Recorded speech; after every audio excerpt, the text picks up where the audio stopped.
संसद में अविश्वास प्रस्ताव स्वीकार हो चुका है और अब स्पीकर किसी भी दिन इस पर चर्चा शुरू करवा सकते हैं, लेकिन पार्लियामेंट में हंगामा थमने का कोई आसार नजर नहीं दिखता।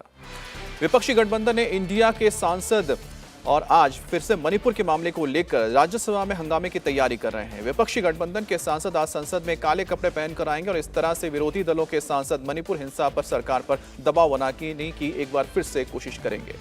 आज संसद की कार्यवाही शुरू होने से पहले विपक्षी गठबंधन के नेता फ्लोर की रणनीति के लिए मल्लिकार्जुन खड़गे के दफ्तर में रणनीति बनाने के लिए बैठक करने जा रहे हैं। इस बीच आम आदमी पार्टी ने अपने सांसदों को दिल्ली में मौजूद सभी को संसद में आने के लिए कहा है और दिल्ली में जो संसद में अध्यादेश लाया जाएगा उस बिल को लेकर व्हिप जारी किया है और अपने सभी सांसदों को कहा है कि वो संसद में मौजूद रहें। कांग्रेस ने भी 3 लाइन का व्हिप जारी करके अपने सांसदों को सदन में मौजूद रहने के लिए कहा है। इस बीच प्रधानमंत्री नरेंद्र मोदी ने विपक्ष के अविश्वास प्रस्ताव को अनदेखा करते हुए अपने तीसरे टर्म का भरोसा दिया है।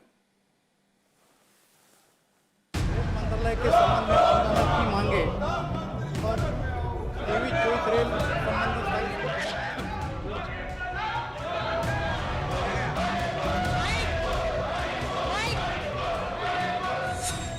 मोदी का ऐलान, विपक्ष का नहीं कोई चांस। आज देश का विश्वास पक्का हो गया है कि अब भारत की विकास यात्रा रुकने वाली नहीं है। संसद में अविश्वास प्रस्ताव, मोदी का क्या प्लान? तीसरे टर्म में दुनिया की पहली 3 इकोनॉमीज में एक नाम भारत का होगा।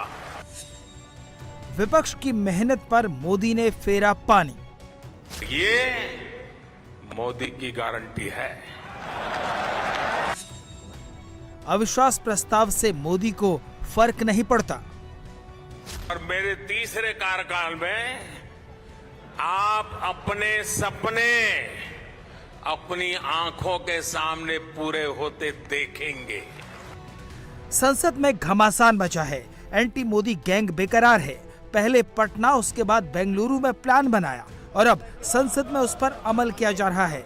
यहाँ तक कि मणिपुर पर चर्चा का नाम लेकर अविश्वास प्रस्ताव तक आ चुका है, लेकिन उसका नतीजा क्या हुआ वो बुधवार को उस वक्त दिख गया जब संसद भवन से महज 4 किलोमीटर दूर प्रधानमंत्री मोदी ने बता दिया कि वो अविश्वास प्रस्ताव से बहुत आगे की तैयारी करके बैठे हैं। पीएम ने बयान अविश्वास प्रस्ताव कबूल होने के चंद घंटे बाद ही दे दिया। विपक्ष अविश्वास प्रस्ताव के धागों में उलझाने की रणनीति बनाता रहा और मोदी ने पूरे जाल को ही छिन्न भिन्न कर दिया। दिल्ली के प्रगति मैदान में रीडेवलप किए गए integrated exhibition and convention centre यानी भारत मंडपम के उद्घाटन के मौके पर मोदी ने विपक्ष के साथ साथ हर विरोधी को संदेश दे दिया कि 2024 में क्या होने वाला है। कि हमारे पहले टर्म की शुरुआत में भारत वर्ल्ड इकोनॉमी में 10वें नंबर पे था। जब मुझे आप लोगों ने काम दिया तो हम अब 10 नंबर ही थे।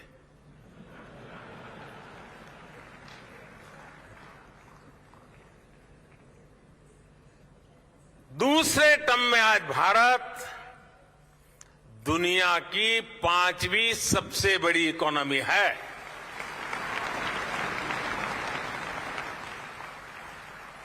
और ये ट्रैक रिकॉर्ड के आधार पर, बातों बातों में नहीं, ट्रैक रिकॉर्ड के आधार पर मैं कह रहा हूं, मैं देश को ये भी विश्वास दिलाऊंगा कि तीसरे टर्म में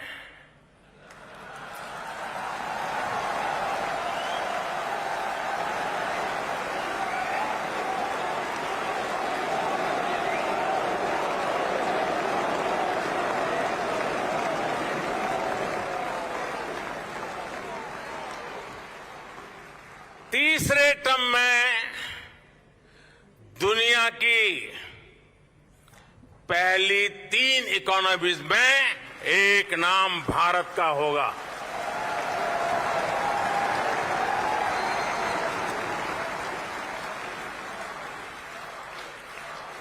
यानी तीसरे टर्म में पहली 3 इकोनॉमी में गर्व के साथ हिंदुस्तान खड़ा होगा दोस्तों।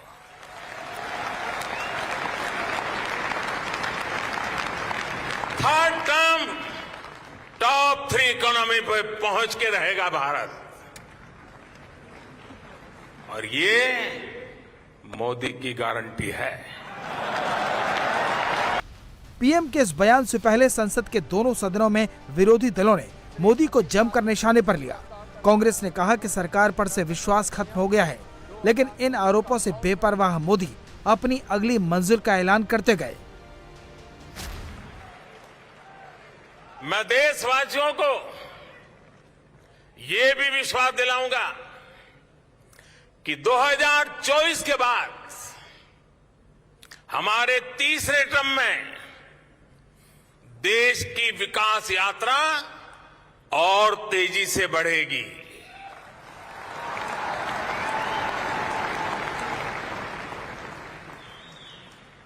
और मेरे तीसरे कार्यकाल में आप अपने सपने अपनी आंखों के सामने पूरे होते देखेंगे।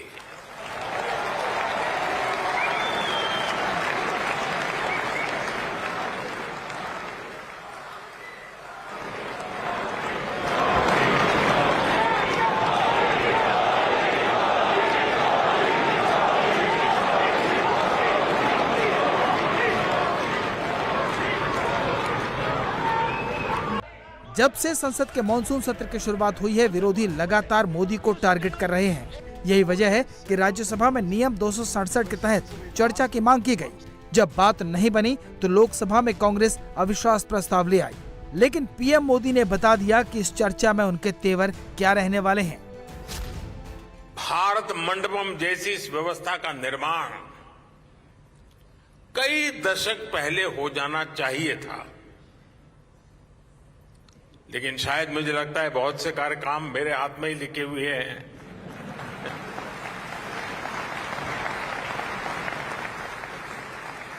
लेकिन हमारे देश में कुछ अलग सोच के लोग भी हैं। नकारात्मक सोच वालों की कोई कमी तो है नहीं हमारे यहां। इस निर्माण को रोकने के लिए भी नकारात्मक सोच वालों ने क्या क्या कोशिशें नहीं की। खूब तूफान मचाया गया, अदालतों के चक्कर काटे गए। इंडिया टीवी हर वक्त हर जगह डाउनलोड करने के लिए सर्च करें India TV news Google play store या ऐप स्टोर पर।